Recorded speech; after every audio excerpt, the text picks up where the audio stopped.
Hey guys, welcome to the Bourboneering YouTube channel. I'm your host Austin. Let's get started. So today is a 6-month update on an experiment I told you about a while ago.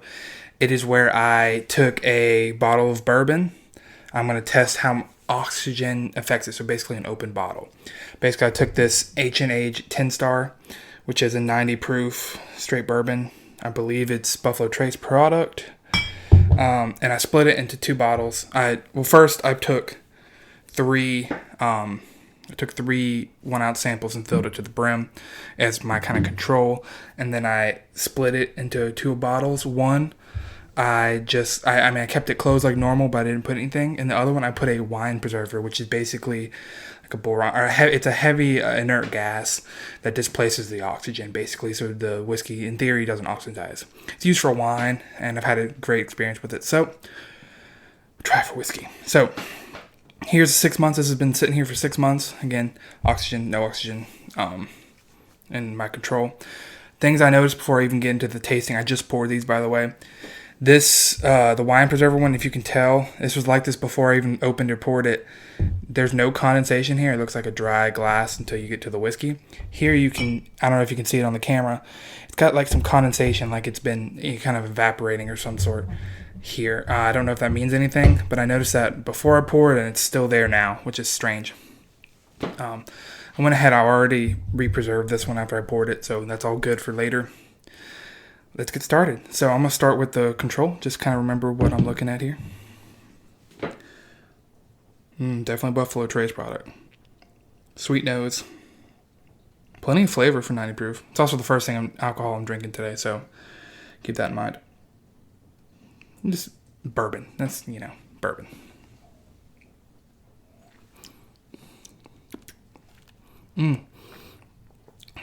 Little harshness, but really good. Kind of caramelly on that sweeter side of bourbon rather than the floral side. But I'm not here for a review. I'm here for a comparison. Let's see. It's delicious, by the way. Great bottle. It's real cheap, too. It's like $10. All right. This is the oxygen one without the wine preserver, so it has oxygen.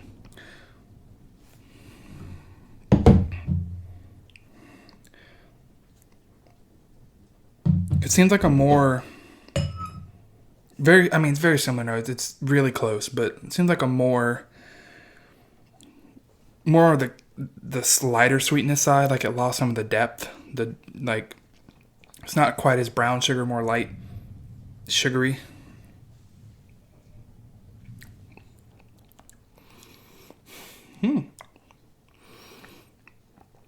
Definitely less flavor. It's the same, just kind of turned down. Let me be sure. Yeah. All it does, it loses some roundness. It loses some layers. It's very thinned out. Noticeably thinned out. When you're comparing the two, it's still good. It doesn't change any flavors, just lessen them. Less complexity, more mold into one.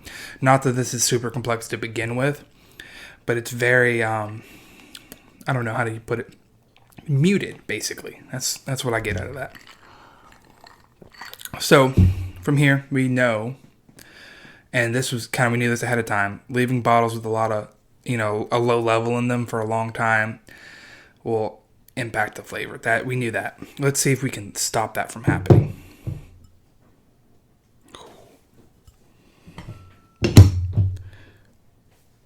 Absolutely, this is a better nose.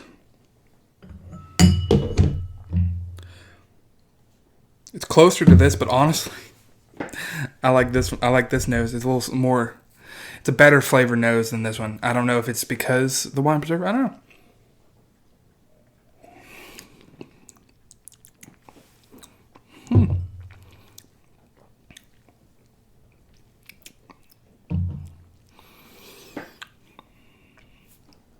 The difference between these two are very minuscule.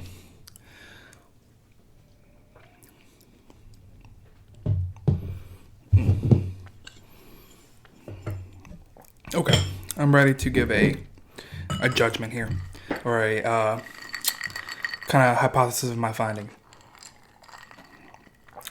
So my results, going through this scientifically, my results are This wine preserver has the strongest nose and the most pleasant nose to me, followed very, very closely by the sample bottle. And then this definitely has a weaker nose. On the taste, the wine preserved and the sample are almost indistinguishable to me.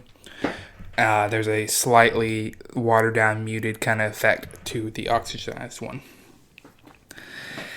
So my conclusion here, and we'll try again, I'm going to be doing this in 1 year's time. I have one more batch. My conclusion is, yes, oxygen affects it. We knew that. Is it noticeable enough to where I'm drinking my ancient age? I'd have my neck pour. I drink half a bottle a night, and then I let it sit for 6 months and come back to it. Am I going to notice it by not having something side by side? No, I don't think so. It's going to be a little bit more muted. Maybe if I think about it, yeah, I'll notice it, but it's not ruining the whiskey. It's not a bad whiskey. If you think about it, I would definitely throw some preserver on it, or whatever whiskey you're drinking, especially if it's a nicer bottle and it's a rare sipper. But something like H&H, I probably wouldn't bother with it. It definitely has an impact, especially if you're doing side by side, but I don't think it's super noticeable if you're not side by side or paying attention to it.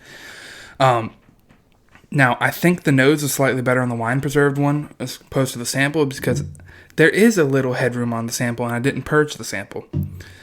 So if you can see it now, it's halfway filled because I only filled halfway, but it was completely filled as far as I can get it to the brim before I poured this. So that's my conclusions there. Pretty good, short, sweet. We'll try this again in a month. Let me know what you think below. What are your plans? Do you have any ways of minimizing oxygen impact? I know a common one is just put stuff into smaller bottles, but that's kind of difficult unless you have the right container. Saving smaller bottles. I don't drink a lot of smaller bottles. If I do, I use them for simple syrup. So give me your ideas below. Thanks for watching, y'all. Whoa, what am I doing? Gotta get my ad, of course. Of course, sponsored by the Bourbon Society Baton Rouge. I just recorded my podcast on my recap to Kentucky. You'll see that this Friday. It's supposed to be last Friday. I had some issues. It's going to be this Friday. I went and picked a barrel. So I got some barrel picks coming down the line. I just rearranged my barrel pick shelf. It's the beautiful comic stickers that the Bourbon Society does. Look beautiful on the display. But we do way more than barrel picks. We're a great community that takes you wherever you are in your whiskey journey. Just working with the local distillery with them, I got to be a distiller for a day. Check out my TikTok for how that went. It was really, really cool. Do cool experiences like that. But we raise a lot of money for charity, and it's local charities where you can see the impact physically. It's not just, a major charity that helps worldwide or goes to research. These are all great, don't get me wrong, but this actually helps our local community. You can see the impact we're making. That's what I got today, y'all. Please join the Bourbon Society of Baton Rouge if you're in the area, or even if you're not and you're wanting to join, check it out. That's bourbonbr.com/join. Preserve your whiskey. If it's got halfway or more, I would put a wine preserver. It's cheap. I mean, the bottle I got was like $10, and it lasts me. It still lasted me. It's awesome. So try that out. See what you think. Let me know your comments below. Thank you. Cheers.